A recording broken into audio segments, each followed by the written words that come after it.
If you're an e-commerce seller, are you actually ready to meet the demands of our new delivery culture? Are you? Dude, it's honestly a little bit intimidating thinking about it, but you can definitely be ready using Shipstation. It's the fastest, easiest, and most affordable way to manage and ship your orders. Just a few clicks and you'll be managing your orders, printing out labels, and getting your product to happy customers. Shipstation makes it super easy. It definitely made it. I mean, we wish that we would have signed up for it earlier. We wish we would have had it. Yeah, when we came out with our joke about sending out old journals, we had so many, people wanting them that Shipstation would have come in really handy. Yeah.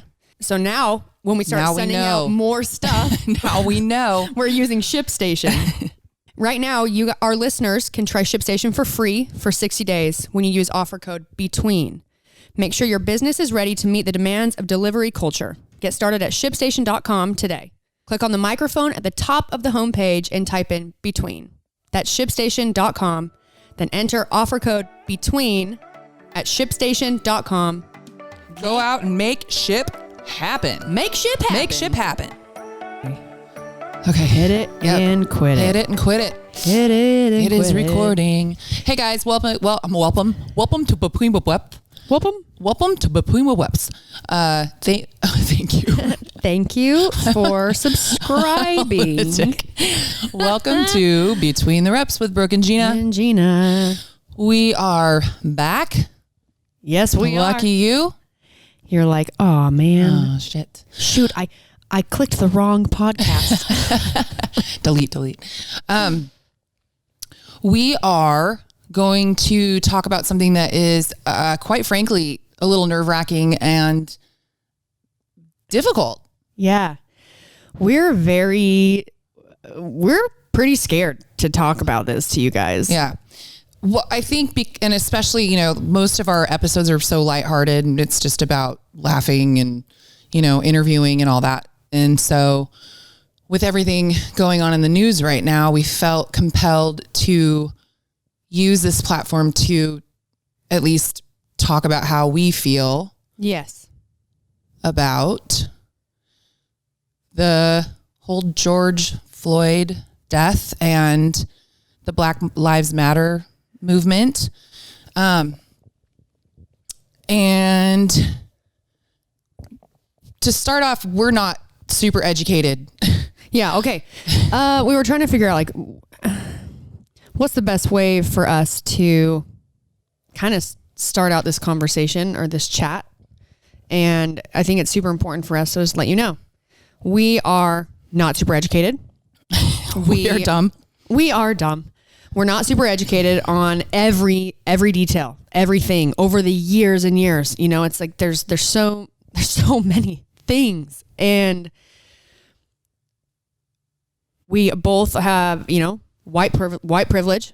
Absolutely. And even Gina, this is okay. And this is why it's so important for people to try and have these conversations, even when you're uncomfortable to talk about it, because you learn, right. Gina she kind of better explained to me earlier today, just how to really sort of look at or understand what white privilege means. Well, I can only tell you what I think that it means. Okay. And again, not super educated and definitely need to educate myself more. We both do. But the way that, when you talk about white privilege, people automatically say things like, well, I wasn't privileged growing up. I didn't have money. I was. We were poor. We were poor. We were this, we were that. These, terrible things happened to me, blah, blah, blah.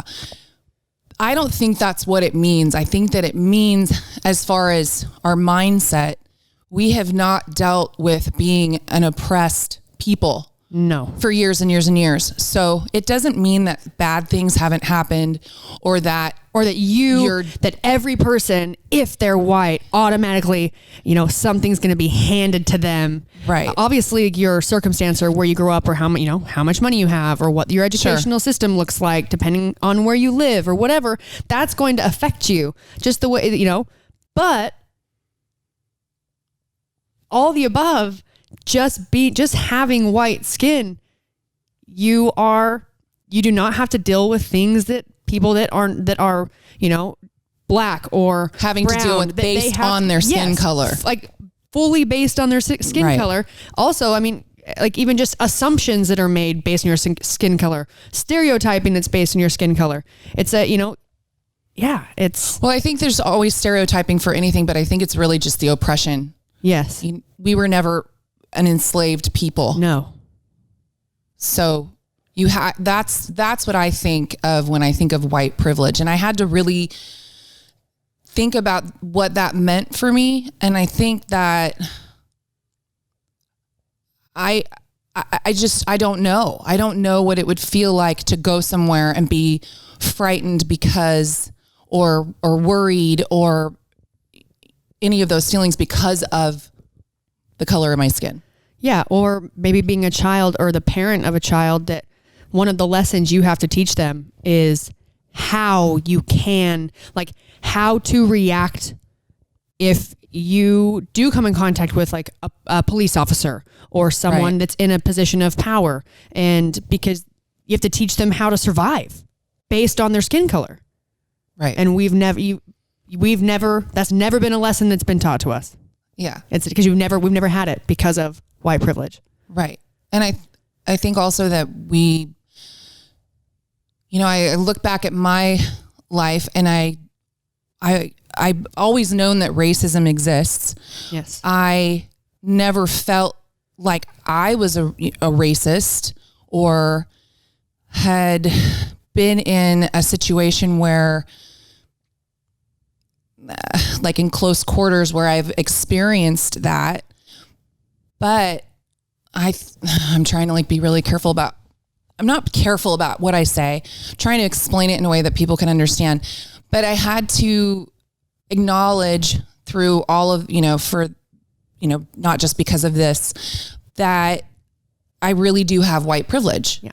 And what that means to me. And so if I just by saying, well, I'm not doing this and I'm not saying that, is that enough? What else can I do to help end that for people?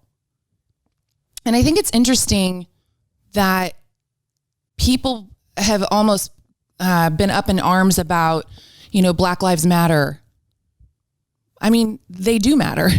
Yeah. And they're not saying Black Lives Matter and other ones don't. No, exactly. It's like I've made a couple posts on social media and there's always countless comments that are like, all lives matter. You're wrong because all lives matter. And it's like, well, are you wrong then?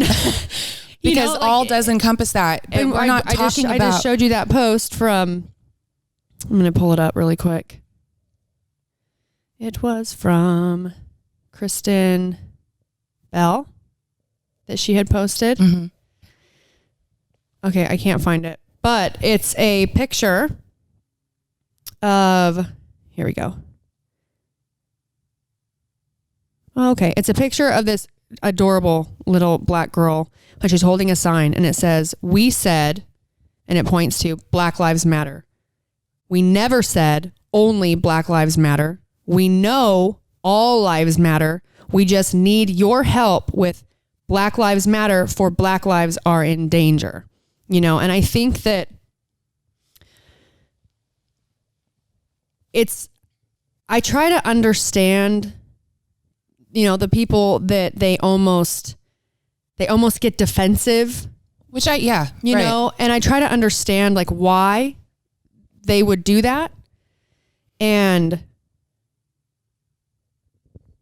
it's like, I kind of can understand like their train of thought, but I wish that more people could just think a little bit more logically about the fact that, like, of course all lives matter. Right. Like what we're doing is we need as a country to come together and support this race and these people that have been oppressed their entire lives. Right. And not only that, but and other people. Yes. I mean, really, it just brings to the forefront that there are a lot of people that need help. I had comments about, it's this, it's almost like in my comment section, it was like a one-upping competition. Right. It was, okay, well, what about all of the Latin American people that get killed and no one's doing anything about that. So let's do something. What about these white people that get killed and no one's doing anything about that? And it's like, we need to do something about all of it, but we can't obviously we can't do it all at one time, but I can tell you that if we can come together to try and make a change for the problem at hand, the thing that is erupting, everyone's going to become much more connected, right? And already will be able to develop this way of communicating through taboo, uncomfortable topics when they don't need to be. It's like, because they make you uncomfortable because you're like, oh man, I don't want to say the wrong thing. But by not saying anything, that's almost what continues to have the topic of, your skin color be this thing that's like, oh, you don't talk about it. Right. When in reality, it's like, it's okay that I have white skin and Eric has brown skin and Gina has really white skin, and lots of Ray freckles. has black skin, and my godfather has very dark, very brown skin, and he's Polynesian. It's like, those are all these characteristics that it should be okay to notice those things. And we need to have a conversation, and we need to talk about the things that are uncomfortable, and we need to talk about the history and the truth so that we can make a change moving forward. Right. Versus continuing to have like this silent, like certain people, we can't talk about it. And then it's, there's some people, like in our case, right? Like, we want to talk, and we are talking about it right now today. And we're so nervous to do so because we don't want to come across the wrong way or say the wrong thing. But we had a conversation before we decided this is what we're going to talk about today. And it was, we have to. Right. And not because we don't, obviously we believe that Black Lives Matter and we support that, yes, and all of that. It's more because I know that if you are not white, there is a nervousness that you get. And I'm just being really honest. When you are a white person talking about something you know nothing about, that you haven't lived. No. And so I can't sit here and talk about what it's like, to be oppressed and to be, put down because of my skin color, because I have no idea what that's like. But I do know that I want to be part of a solution. Yes. I don't know how to do that. I really don't. I mean, my sister's been reading books, and I'm going to start really educating myself. And, we can protest. We went to a protest yesterday. We were talking to Eric about it. There's, you can donate. There's things that you can do. I don't know enough politically how to change that. I'm sure. Well, obviously vote. Yes. Which I do. But I think that it's just about me realizing, instead of just living in this bubble, mm-hmm, and thinking, well, I'm not that way. I don't do those things. I didn't teach my kids to do those things. That's just not enough, mm-hmm, because unfortunately there are enough people who are like me, who aren't being proactive. And then there are people that are part of the problem that have really skewed views. What I do think is that you're not going to get through to those people. We talked about this. You're not going to get through to those people that are so blinded, that have those blinders on, by yelling and screaming and, putting them down and all of that. We need to find a way to make people realize that we can all change. Yeah. We can start to think differently, because I really did. I thought when I was younger, well, I don't do those things, and I don't see those things, and I know they happen, but I'm realizing, even though that didn't happen in our town, that it's just something that needs to stop. And so now, and again, Brooke and I aren't here talking about, the solution because we don't know what it is, but it's just trying to open the conversation to have us all take a really good look at ourselves to say, what can we do? Yeah. I think that, because I was trying to think about it. I was trying to think about what could a solution be? And I was actually talking to my dad earlier today, and if there's a problem, the solution is never going to be to fight aggression and hate with aggression and hate and destruction. I do think that we need to have our voices heard. And sometimes to do that, you got to kind of, make noise. Right. But in the end, it's like, I think I said this maybe I was talking to Daniel about it. Like, if you are teaching a child something, you're not going to teach them by yelling at them. What you might do is scare them, suppress them from having an opportunity to like try something, make a mistake and learn from it. You're going to quiet them. And then chances of them acting out when they're older are probably pretty high. And that also I think is why, there's this idea or like this feeling of like, you don't want to speak on something that you haven't yourself lived or really understand, because there's this fear of just doing it wrong. Yeah. And maybe someone being mad at you because you had no right to talk about it. Do you know what I mean? Mm-hmm. And so instead, what do? We live in a way, I can speak for myself. I live in a way that I love all lives. I want peace.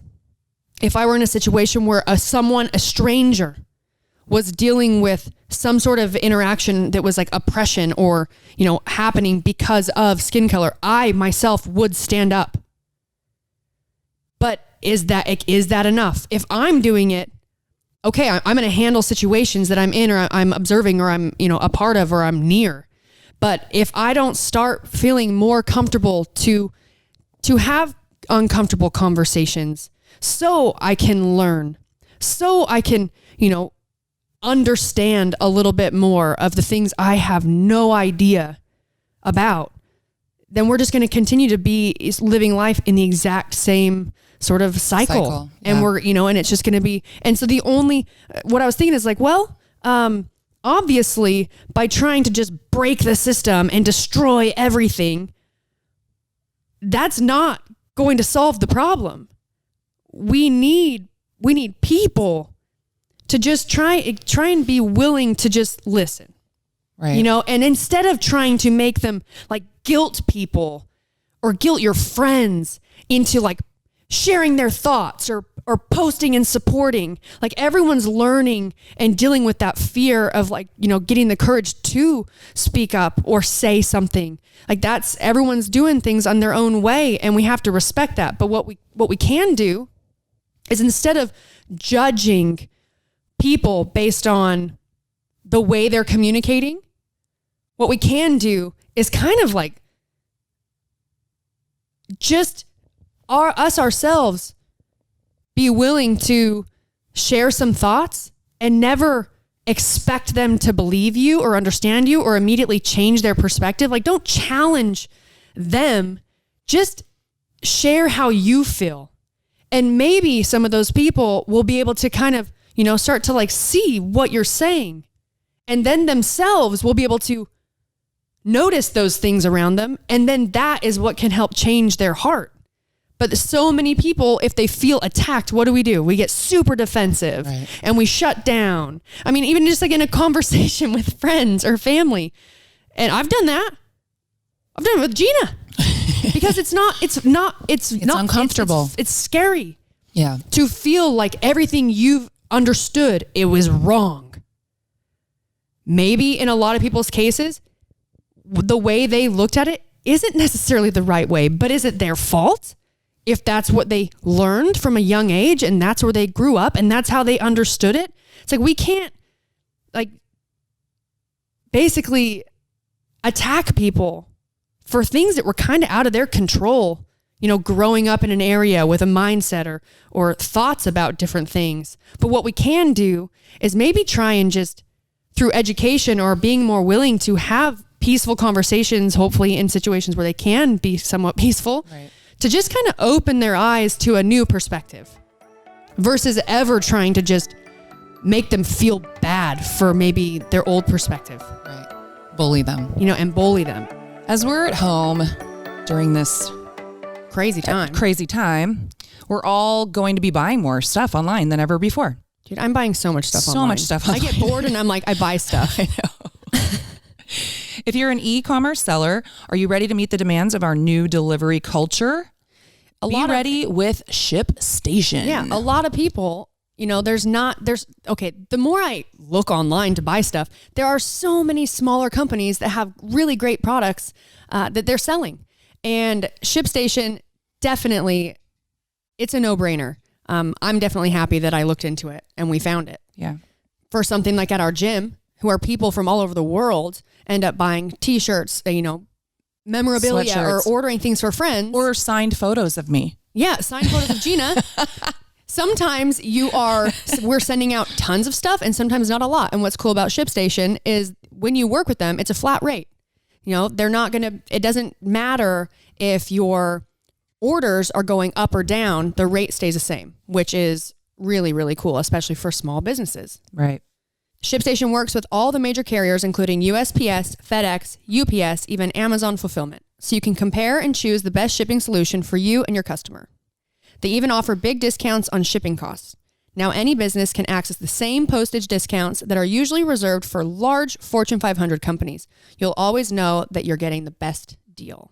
And right now, listeners can try Shipstation free for 60 days when you use the offer code BETWEEN. Make sure your business is ready to meet the demands of delivery culture. Get started at shipstation.com today. Today, guys, make ship happen. Click on the microphone at the top of the homepage and type in BETWEEN. That's shipstation.com. Then enter offer code BETWEEN at shipstation.com. Go out and make ship happen. Make ship happen. Make ship happen. A lot of us are still at home. And honestly, maybe some of us may never leave our home. We're here forever. It's become the new normal, so leaving might be a little bit out of reach. But what's really convenient, if you're wanting to feel motivated, well, probably not feeling motivated, but it will motivate you. If you're wanting it's a little bit easier. If you're like, I want to stay healthy and fit during all this time at home, but I don't really feel motivated to do much. You can use Beachbody. Yeah, and we've talked about it before, and we're going to talk about it again. It's a great platform that you can reach on all kinds of different places, so it's very hard to make an excuse to not try this out. You can view it on your computer, web-enabled TV, tablet, smartphone, Roku, Apple TV, Chromecast, and more. There are hundreds of effective workouts for all fitness levels, ranging from bodybuilding to weight training to cardio, HIIT to yoga, and even dance workouts. Get dancing, people. Get dancing. They have workouts as short as 10 minutes that don't require extra equipment.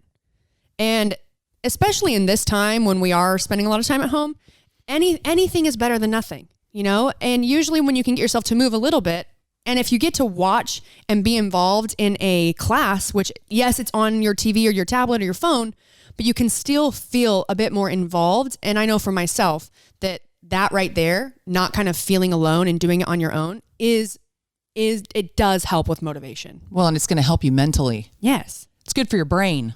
So I know that for me, I've really always talked about like the yoga because I need that, and it's a great change of pace from lifting weights all the time. But I've actually really enjoyed a lot of their body weight programs that are a bit more strength building focused. And because I'm by myself, and to be honest, I have lack of motivation to be out by myself, working out and getting my weights out. So the idea, the feeling of being involved in a class, even though it's virtual, has been really helpful for me. And I can promise that that's got to at least bring some sort of excitement to your daily routine when it comes to fitness. Yeah.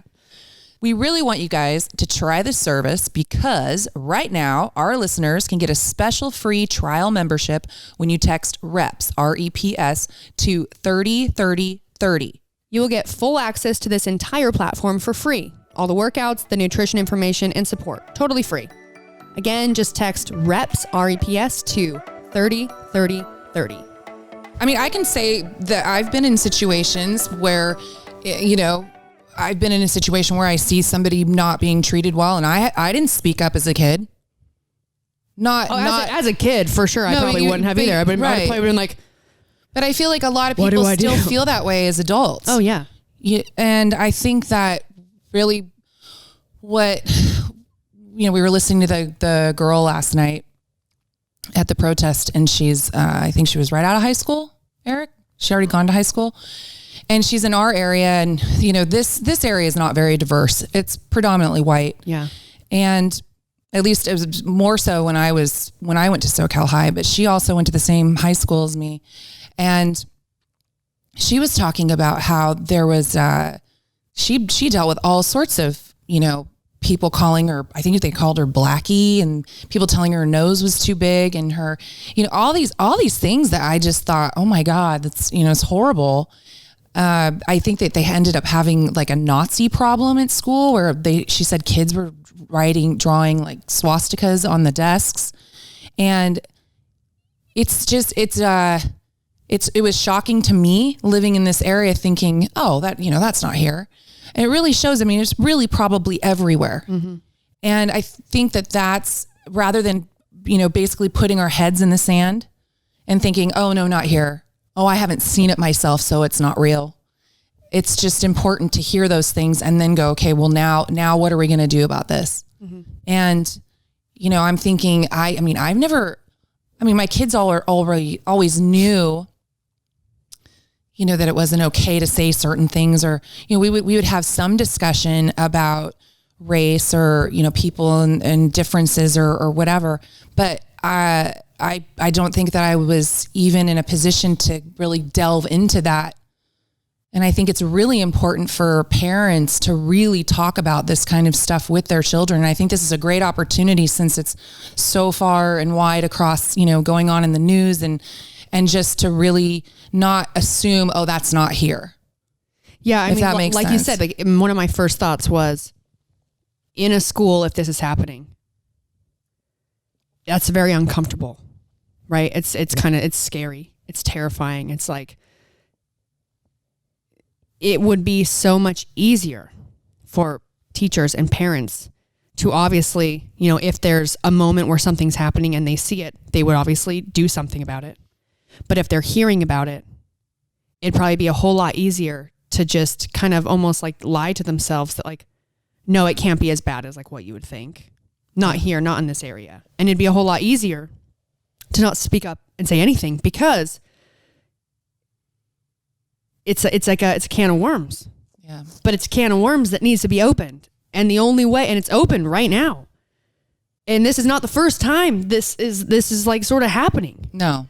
You know, and why is it happening again? Well, because at some point it dies down, and then people don't think about it again. There was a whole bunch of destruction and all this that happened, and polarizing, and like people just ruining their cities, and like, and when you fight back with fighting and hate and, you know, being super irrational for some of the things like that you think needs to happen, it's just going to die down, and people are going to go back to what was easier. Right. Like, if we don't talk about it, then we just live our lives, and I handle how I conduct myself with people. But if we don't talk about it, it will just go away. And that doesn't happen. I mean, not in relationships. Right. Yeah, definitely not in anything. Right. I would like to say, because you talked about the destroying of cities and all that, it's interesting to me how people, and I don't condone any of that. I do not condone rioting, you know, and the looting and all of that. But that is not just something that happens because of this incident with black people. Yeah. White people have done this in their cities because they've lost, you know, baseball games and football games. And this is a widespread thing. And I think that that's what's hard, is that there's so many people that as soon as they hear something, they want to like pigeonhole it into, oh, it's this, these kinds of people. And it's really that all people across the board make bad decisions. And, you know, all people across the board can change those decisions and make better decisions. And I don't like when people tend to make it one kind of problem. And then there's the weird part, like you were saying before, when you say something and then people want to come back with, well, what about this? And what about that? And when it's like, why is that even coming up? Yes, you're right. Absolutely. Yes, that is important also. And for some reason, this has come to the forefront. Whether you like why it did or why it didn't, it doesn't matter. Exactly. It really doesn't matter. Yes, there are police officers that have died. Yes, that is also terrible. There's all sorts of things that are terrible that happen.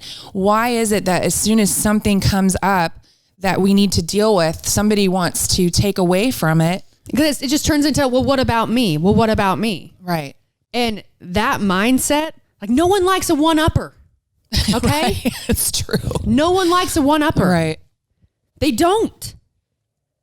That doesn't mean that what you're going through doesn't matter.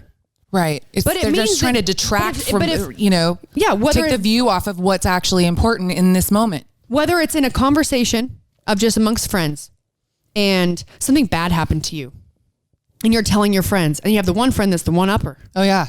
That they're like, oh, well, this happened to me. What do? They just, it's like, like soul suckers. Let me just like dumb down and make what happened to you way less important because what happened to me was way worse. And what needs to happen is that we understand that everyone goes through hard times. We do. And the more we start, understanding that some worse than others, and also allowing yourself to understand that, let's say me and Gina, I might have something. Okay, Gina might have something that happens to her. Let's say she stubs her toe super bad and rips her toenail off. Okay, that's terrible. And she's telling me about it. And what if I was a marathon runner and I lost my toenails all the time?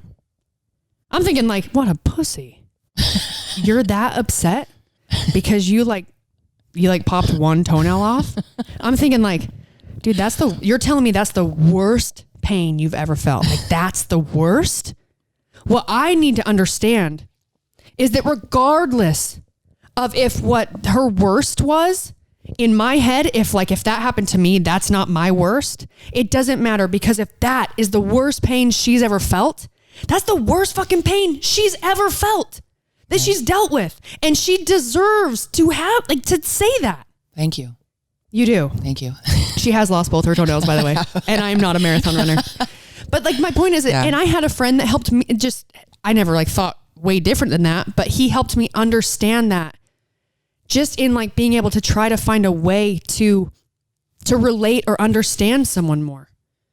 Because if someone's going through something, and you can't understand it, but they tell you a specific thing that happened, but in your mind, you're like, oh, well, I've been through way worse.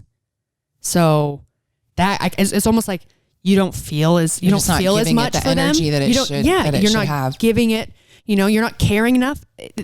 Whatever it is, if that's the worst thing that person has gone through, that it's you can compare it to whatever the worst thing you've gone through, whatever that has felt like. It is heart-wrenching. It feels like you're, suffocating, dying, like you can't get out of your bed, whatever it is. That's the worst thing they've been through, and they deserve every right to not have people around them dumb it down or make it less important because it's less important than what my worst thing has ever happened to me. And and since that conversation, I really think about that even with Instagram comments when people leave comments. Right. It's just, even if you don't understand someone or what they're going through, if your intention is in the right place, for instance, having a conversation, if your intention is in the right place, you don't have to fully understand it. But like Gina said, I don't understand, but I definitely want to be a part of fixing it. Yeah. And just figuring out how to do that. Yeah. Because honestly, we were having this conversation earlier today and we were talking about trying to do this podcast and how are we going to do it? Yeah. And not in a weird way. I just feel like all I can do is talk about I'm a white person. I can only give my perspective. I cannot speak for, somebody else. But we were talking about it with our friend Daniel, and he said, well, Oh, because we were talking about how a lot of people were talking about how I'm all the talking about.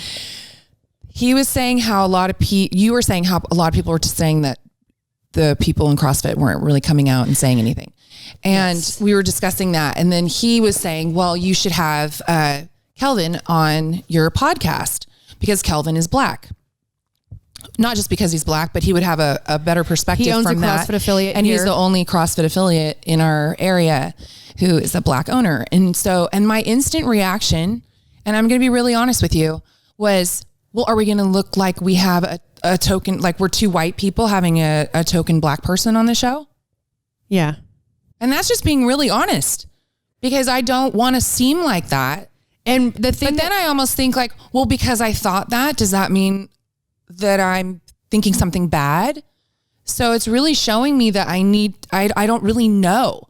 I don't really know what is the correct way to be, because I don't want to feel like I'm ever hurting anyone or doing anything that feels racist or not right or any, like that. You know what? This actually just came to my mind, and I think it's pretty brilliant.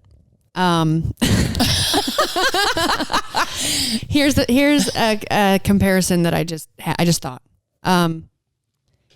If I were in Spain and I'm the American, right? I'm American, and none of them are from America, and they're talking about America, and they want to have me on because that's where I'm from. Like, who better? Like, they're not judging me. No one's looking at it as if like, oh wow, okay, so you had to get an American to talk about America.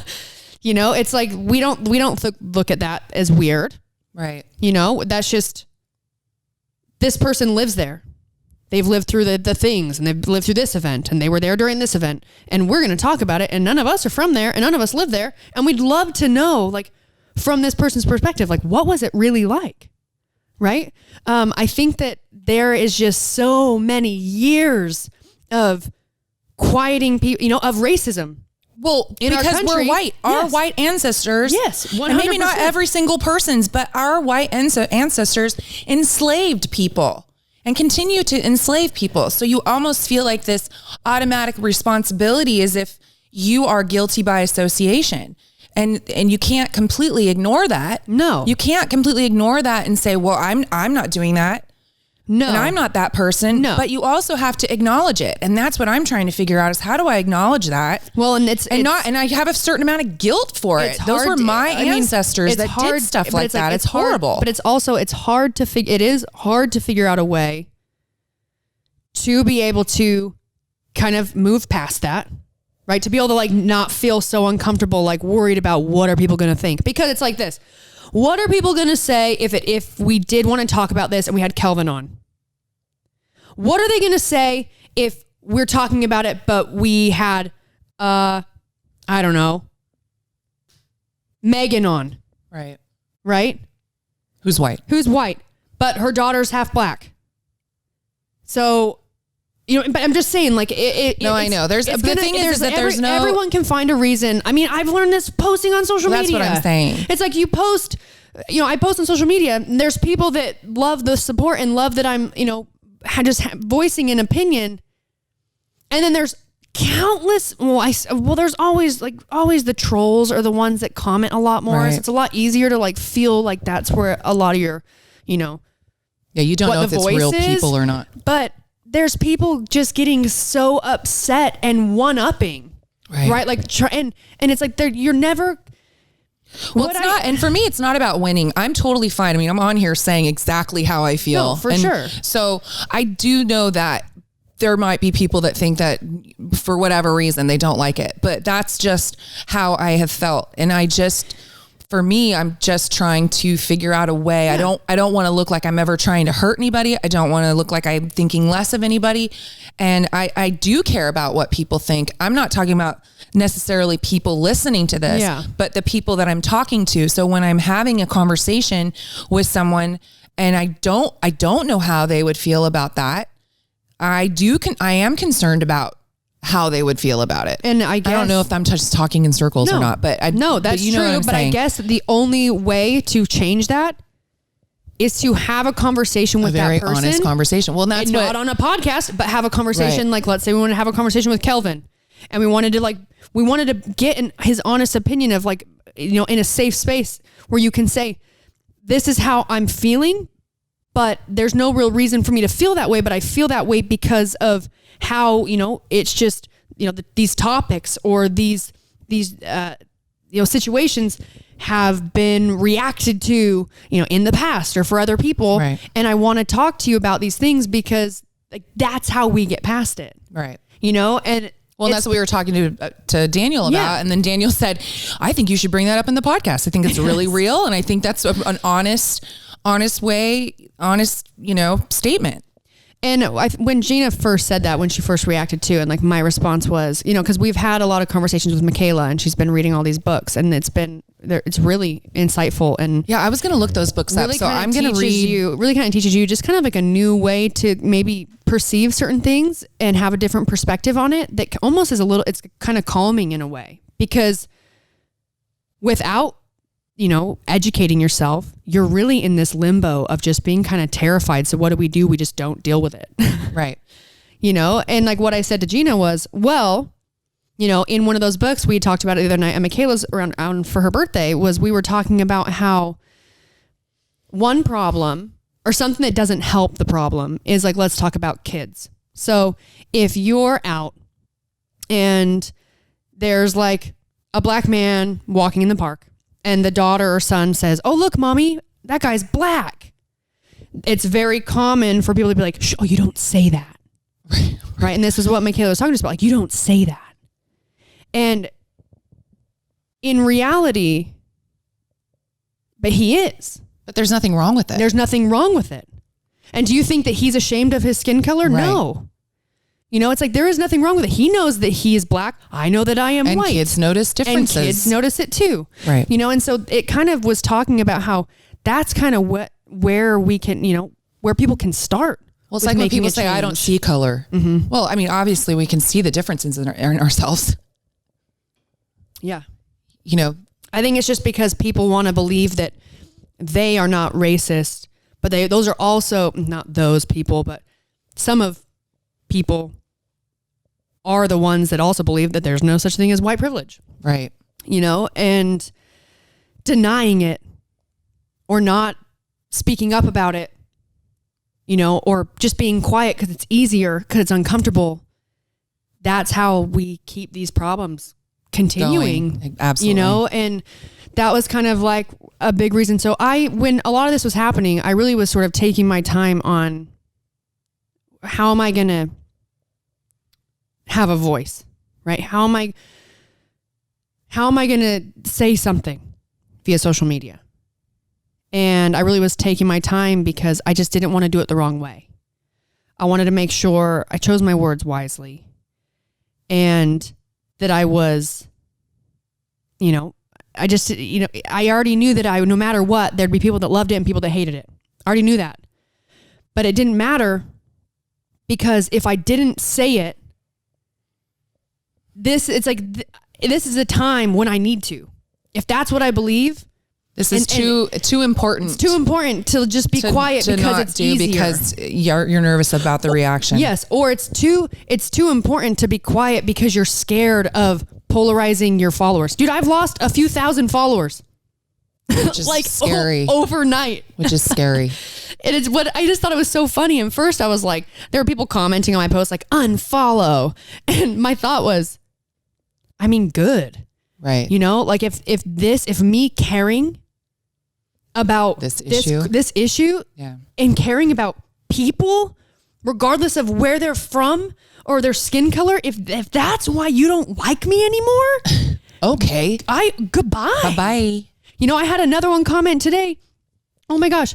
I thought it was hilarious. And they said, they just thought that it was, I mean, I don't know what word verbatim because I'm not going to pull it up, but this guy was saying something along the lines about how it was probably really bad for business for me to post about it. Oh, that's right. You were telling me about that and this morning. Then someone commented back and like, this is her her Instagram. She can supporting Black Lives Matter means that you're going to lose business.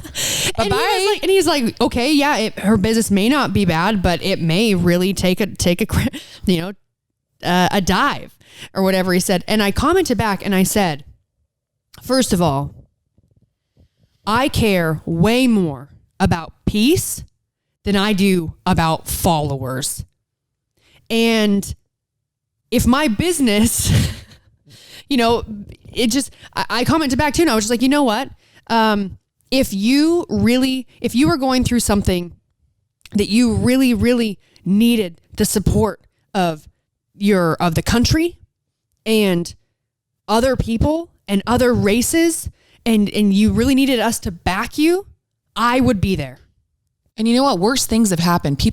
If you make a stand and you lose some of your business, no big deal. There are people that make stands all through history and lose their lives. 100%. And lose their families' lives. Like that's very small in comparison. It's tiny. To what people have actually lived and dealt with. Yes. And so then on the topic of, I had the first time I posted something, I had some comments that I had read, and I didn't read all of them. And in fact, on this post, I ended up turning off commenting because... Yeah, explain that to people, because I think that people think it's because you don't want them to see it. No. This is actually the first time I've ever turned off comments on a post. Oh, I think you've deleted before. I've deleted. Yeah. I had done this post that was just so eloquently written by my friend, Jonathan Haynes, and who is Black, by the way, really good dude. And so from his perspective, and I needed to share it. It was just, even so many of the comments who were like, that was so poetic. I mean, it would be very hard to not read it and be like, and to know or to read it and not know. Well, it would just be hard to try and deny what it said. Right. And I posted that, and I was just immediately blown away by so many comments that were just asinine and really turning this thing that was, this supportive post of mine into such a battlefield on my social media. Right. And I thought to myself, it's almost like you're giving other people a platform to argue back and forth. Some people messaged, they were upset. They were a little bit upset that I did turn off the comments. But the reason I did is because people battling on my Instagram, that is doing nothing. That is not, especially not. Problems are not getting solved. It wasn't a peaceful conversation that might be a little bit thought provoking. Yeah, it was just a little bit ridiculous. And I didn't want to give people my platform, a place for them to come and just battle over something that is we're talking about lives here. We're just talking about peace, and we're talking about making real change for all mankind, and it has to start somewhere. And that's why the one-upping thing was really irritating me. Yeah. I'm sorry that this big, event, this can of worms has been opened, isn't about that one event that you're talking about, but it is about this one. And if we can all come together to make a change and have conversations to make a difference for all the Black lives that do matter, the camaraderie that is created by doing that, we will then, it will seep over into other we will come things. together for other things. We will come together for other things. And it was just, I just had to turn it off. And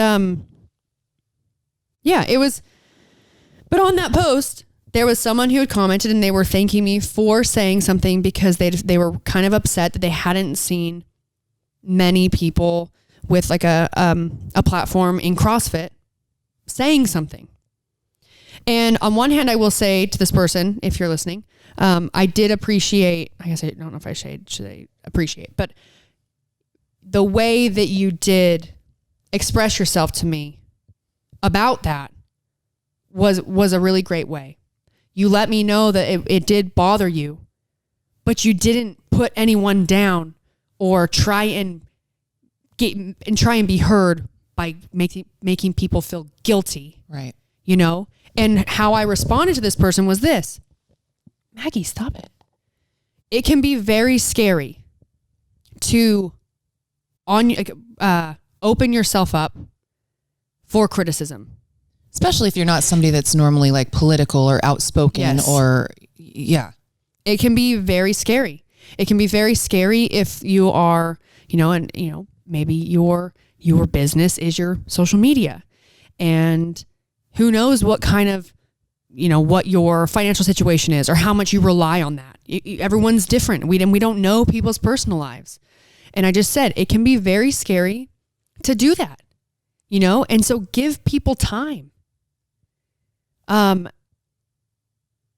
maybe they just don't think that it would really change anything. Whatever, or they think it wouldn't change anything. I mean, like somebody like me, somebody was saying, unless you're using your social media and you're doing this and you're doing that, I don't even really do anything on my Instagram. I mean, I understand. They're talking about like, people with like a no, I know, but I'm substantial amount of people. No. I wasn't comparing myself to them. I was talking about amongst people that I know, and they'll post things like, unless you're doing this, unless you're doing that. I wasn't talking about, I mean, I haven't, me being in the CrossFit community. No, I was just saying like among people posting things, almost shaming other people for not doing things. And what they have to understand is that we don't really know what everyone is actually doing. Yeah, exactly. To try to shame people on social media that they're not doing enough and they're not doing something, I don't think is appropriate, because you don't know what they're doing in their communities. You don't know what they're doing at home. Lead by example, and you have no idea what someone is going through personally. Right. And on that note, don't assume the worst. Yeah. Even with complete strangers. Don't always just assume the worst about them. And if you have a question, you can just ask them. Yeah. Assume the best. Yeah. If you feel like more people should be, it's their duty to be posting about this, I mean, cut them some slack. You don't know why they haven't. You don't know, what journey they're on. Maybe they are in a situation where they're educating themselves first, before they say anything. Who knows? But what you can do is assume the best out of them. And then maybe what you can do is if you have a real concern, if you feel like you need to post and it's your duty to say something, then do that. But don't do it just because you're expecting something from it. Yeah. Do it because your heart is telling you need to do that. And maybe some of the people around you, maybe what they'll see by you doing what you should do, it might help them realize like, oh, I need to say something. Well, and don't without just telling them like, right, why aren't you doing this and why aren't you doing that? Yeah. I was going to also say, there have definitely been times in the past where I have, are you okay? Yes. There have been times in the past where I've watched something and been outraged, or I've been upset, or talked with friends or whatever, and I haven't done anything about it. So don't be like I have in the past and just sit on your ass and go, wow, that's really sad. Oh, that really sucks. Really reach out and try to figure out what can I do? And I've been asking, what can I do? And really it's, you can go out and march, you can show your support, you can vote, make sure you vote. You can, my sister, again, like we had mentioned the books that she said to read. And of course I am in the process of ordering them, but I just wanted to, if you wanted to read them, this is Michaela, my sister's, it's called White Fragility, Why It's So Hard for White People to Talk About Racism. I don't see the author. And then the other one's called Stamped from the Beginning, The Definitive History of Racist Ideas in America. And that's by Ibram Kendi. She has read both of these and says they are really very informative and will really make you think, and it gives you ideas about what you can do. So, and I think what's great about that is because everyone learns differently, and some people don't learn well when they feel like they're being told. You know, when you can read a book and you can learn on your own, it gives, you know, I think for a lot of people, and I could say for myself too, I mean, I learn just from like listening to Michaela. Right. Me Right. too. And I learn like that. And that's just because I'm open. I want to be open-minded to other people's perspectives or experiences or opinions. But some people, they're very guarded and get really defensive. And so to read one of these books, you really can, you're going to allow yourself to be able to open your mind to a new way of thinking. And because it's just you in the book, you get to allow yourself to let go of old ways of thinking and just change the way you think and not feel like anyone's making you do it. Right. You know, because some people, the reaction of it is if they feel like they're being bombarded. Well, that happened the other night. Michaela was talking about this book, which I think is another thing is talk about these things with as many people as you can, because you will impact some people. You may not get them all, but you will continue to kind of push that chain of change, you know, changed thinking. And so that happened is she brought something up and somebody got very defensive and said, that's bullshit. It was some, you know, example in the book. And Michaela just very calmly said, I encourage you to read the book. Just read the book and then let me know how you feel about it. And I loved that response. So if you guys are willing, read the books. Read the books. Go out and protest peacefully. Yeah. Donate if you can. I think just showing up in your community to things that are happening where you can show your support. You don't even really have to say anything at some of those things, but just like taking the step to be there and help make a change it will do a lot, and it will do a lot more. It doesn't take a lot of effort from you, and it will do a lot more than you think. I went out and did a paddle out here in Santa Cruz, and then we went to it was like a protest, but it was the march, and then there was like open mic, and you couldn't hear anything. There were so many people, you know, but even they said, thank you for coming out, but now what are you all going to do? Exactly. Like Eric was saying, they were saying, you know, thank you for all being here, but you know, my brothers that are black, they're still going to be black tomorrow. My brothers and sisters that are brown, they're still going to be brown tomorrow. Yeah, you can't go do something like that and then just feel good about it. You did this and then not do anything else. This is something that if we are going to, as a people, if we are going to make change, make a difference, you know, try and get our country to stop, like, you know, allow our country to live in color and not see in black and white. This doesn't just end at like one march you went to. It's a committing to educating yourself, having those hard conversations with friends, family. Yeah. You know, and vote. And vote. If you are not registered to vote and you are not voting, you do not get to complain about what's happening in our government. I'm not saying in the world. You have to be part of that, and you have to educate yourself on voting. You don't just vote for what you think is popular. You read what everything's about. You need to know what you are voting for, the repercussions of what you're voting for, and make sure that they are in line with your views. Yes. We're not going to make a change by acting out and being violent and destructing government property because we're mad. Right. What's going to happen? You're going to commit crimes. Well, it's like a kid that throws a temper tantrum in their room and their room's destroyed. Yes. It's their, the change isn't going to come from that. Is that going on? Yes.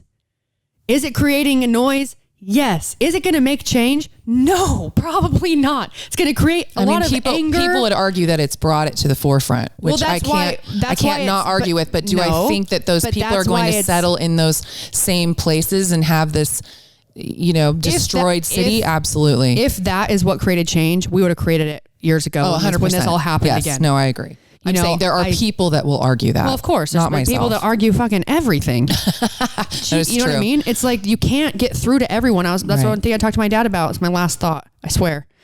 It was just this idea of like, this is all happening. And there are people that they're the type of people that just love to like that's what they like.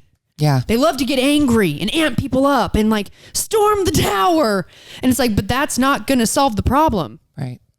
You know, I watched a video of this black woman. I don't know if it was in Philadelphia or New York or whatever. And she's out in the street and she's pissed because of the area that she lives. There were like these like white dudes, like bandanas on their head, and people had just been destroying shit. They had like completely torn apart this bus stop and these like charging stations. And she's down there like, are you fucking kidding me? Right. There are all these people that rely on that to get to work. Right. It's like you're destroying things that like what you're fighting for, what you're destroying for. Well, it's not what they're fighting for. No, but that's they're the using point. it as an excuse. You're to using destroy it things. as like, you know, in the way you're part of the problem if Right. that's what you're doing, you know? And so she was saying, it's like, go and have a voice and show up and help make a change. But by destroying things, what you're doing is you're just making life harder for some of the people that you're supposedly fighting for. Well, and for yourself if you're living in that town. Yes. You know, so Yeah. this is a problem that needed to happen. And the things that are occurring are bringing it to the forefront, and that's important. But what we need to do now is realize that continuing the destruction or continuing the aggression and the hate, that's not going to take us anywhere. We need to learn from the mistakes that we've made in the past of just getting to a point where we just all go back to how we don't talk about anything. Right. And now we need to talk about it. Well, and I just want to point out when you said this needed to happen, she obviously does not mean somebody needed to be killed. She means... No. Oh my God. Thanks, Gina. Yeah. No, I just want to make that clear because you know some dumbass is going to listen to this and be like, she said it. No, of course not. Nobody needed to die. No, I mean she means that we needed to have an uproar. we needed to have Because if we needed to become outraged. If the outrage didn't happen, then that murder would just be one more murder. Yeah, amongst all the others. Yes, amongst countless other ones that just almost get swept under a rug. Yeah. That's fucked up. Yeah, it is fucked up. So this outrage that is happening needed to happen. And now we have this opportunity where people are listening. And now what are we going to do with it? That's what I mean. Yeah. We got it. I knew what you meant. Thanks, Gina. As the people, we need to have those conversations and try and make real change, which again, we talked about. Still trying to figure out what that is, but you don't change someone's mind or perspective by Right. telling them what they should believe. You got to find a new way to help them see it differently. Yeah. And part of that's going to be through conversation and again, uncomfortable conversations and reading these books and being honest with yourself and read these books. Read these books. You give yourself an opportunity. And there's tons more. I know that someone, maybe it was Megan or somebody, had posted Probably. There's like ways to talk to your kids about racism or about color or about, you know, all these different things that are really cool too, which I wish I would have done when my kids were younger. So if you have small children, great conversation to open up. Reading to them obviously is a wonderful thing. And they're just like little sponges. So get out there and read, people. Yeah, and racism is learned.